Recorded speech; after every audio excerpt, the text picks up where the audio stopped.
What if everything you knew, your home, your friends, your entire life, was suddenly stripped away? What if the only country you've ever called home told you you didn't belong? This is the heartbreaking story of Gabriel Reyes, a young man who came to the United States when he was just 1 year old. He learned his first words here, took his first steps here, went to school, worked hard, made a life right here in America.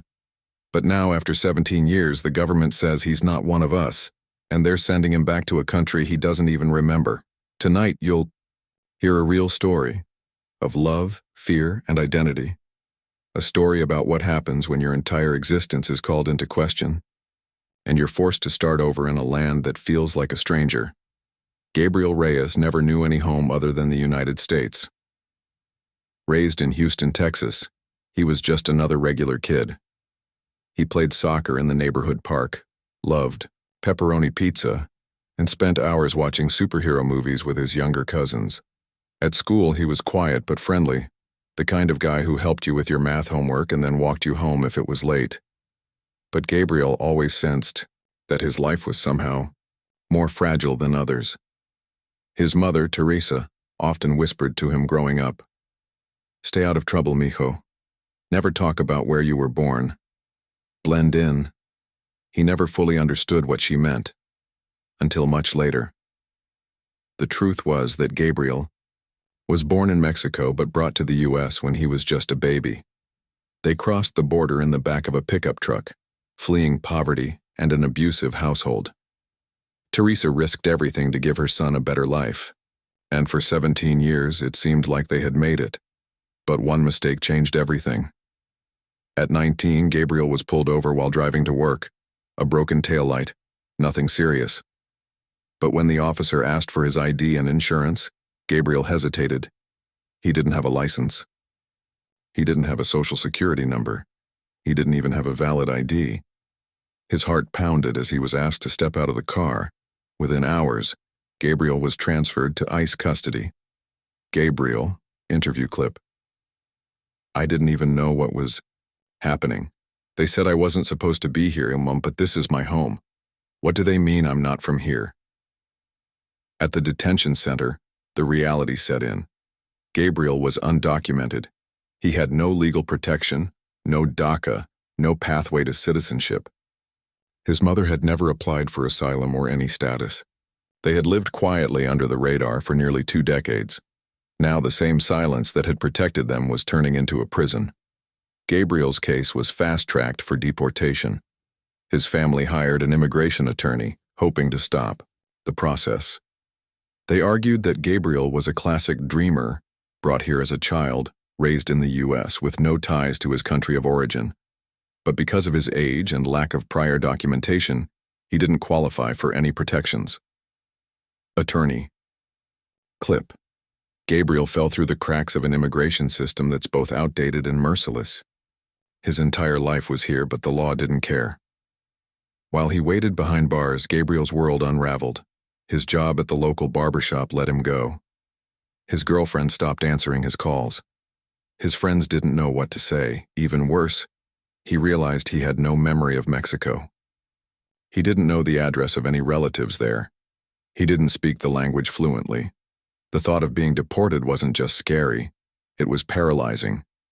He was being sent to a country he had no connection to, a place that was more foreign than familiar, and he felt utterly alone. Gabriel, letter to his mother. "How can they say I don't belong? I've never held another flag. I stood up for the Pledge of Allegiance every day in school. I don't even know where I'd go in Mexico. Am I supposed to start over with nothing but a birth certificate I can't even read?" His mother, Teresa, fought desperately. She appeared on local news. She held prayer vigils. She stood outside detention centers with a cardboard sign that read, "My son is American in every way but paperwork." But the clock was ticking. Gabriel had 30 days before his final hearing. Every night he lay awake on a metal bunk in a freezing detention cell, staring at the ceiling, wondering how his life had turned into this. What had he done wrong? Why was he being punished for decisions made when he was still in diapers? And deep down, the scariest question of all, What if he never came back? Gabriel's final immigration hearing was just 2 weeks away, and the silence around him was deafening. He tried to keep his mind busy, reading donated books, doing push-ups, writing letters to anyone who would listen. But the weight of uncertainty was unbearable. Every day, he saw other detainees being called, then disappearing. Some cried, others cursed, a few just stared blankly, numb. Gabriel knew he was next, and he didn't even know what was waiting for him on the other side of that flight. He had no one in Mexico, no friends, no job waiting, no family he could name. It was as if he was being sent into a void. One day a guard passed him a letter. It was from his mother, a page soaked in tears. Teresa, voiceover. Mijo, I don't know how to fix this. I feel like I failed you. I tried to protect you from the world, and now the world is tearing you away from me. But listen to me. You are not lost. You are not forgotten. You are my heart. Gabriel folded the letter and held it to his chest. It was the only warmth he had felt in weeks. The day of the hearing arrived. He was escorted into a cold courtroom, shackled at the wrists and ankles. The judge barely looked at him. The government attorney presented the case. A list of technicalities. No criminal record, no threats to national security, but also no legal path to stay. His lawyer tried to argue hardship. He knows nothing about Mexico, she said. He's an American in every way but one.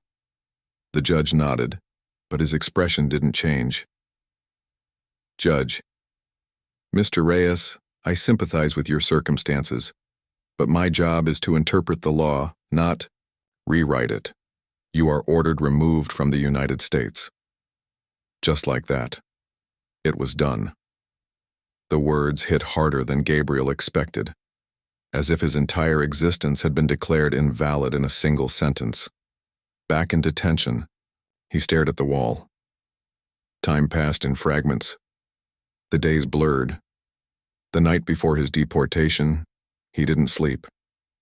He kept going over the same question in his head. What am I supposed to do now? His mother wasn't allowed to see him at the airport. No hugs, no goodbye, just a phone call. Gabriel on the phone. I love you, Mom. Tell Tia Rosa I'm sorry. I'll try to call when I land and if I can. Teresa, sobbing. Te amo, mi hijo. Please be safe. Don't forget who you are.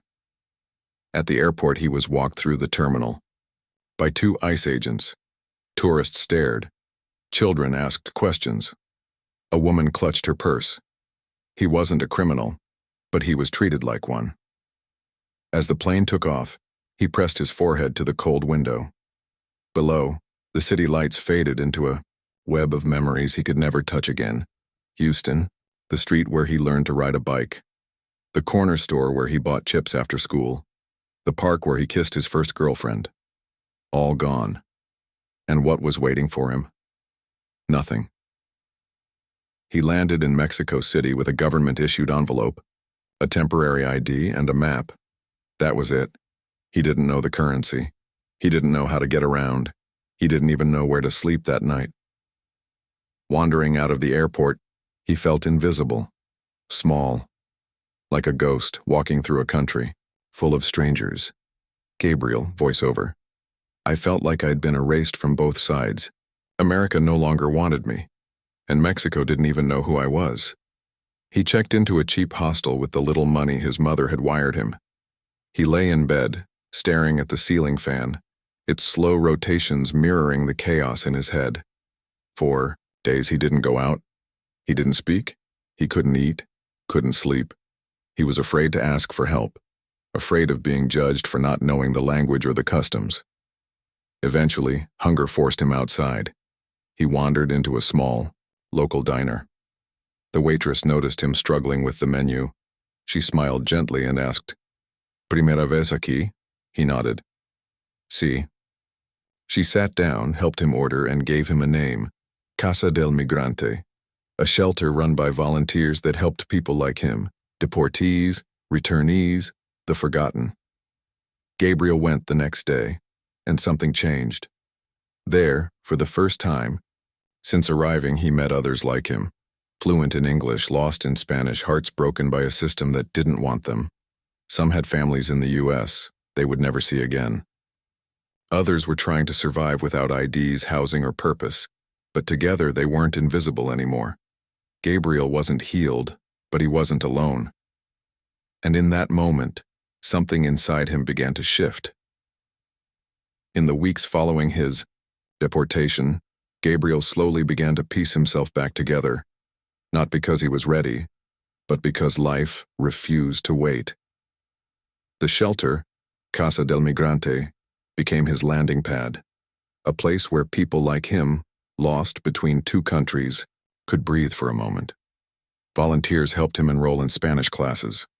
They offered therapy sessions, warm meals, and something much more important, dignity. And while many there had given up hope, Gabriel wasn't ready to surrender. Not yet. Inside his backpack, he had carried one thing from Houston, his old barber kit. Cutting hair was his passion, the thing that gave him purpose. In Houston, it had been his dream. Here it became his bridge. He started by giving free haircuts to other deportees, quietly, no money, just kindness. At first, he fumbled with the Spanish. He'd ask, "Esi está bien?" instead of full sentences. But with each client, he learned a new word, a new phrase, a new version of himself. Soon, people started to come just to talk. Men who hadn't smiled in weeks left his chair lighter.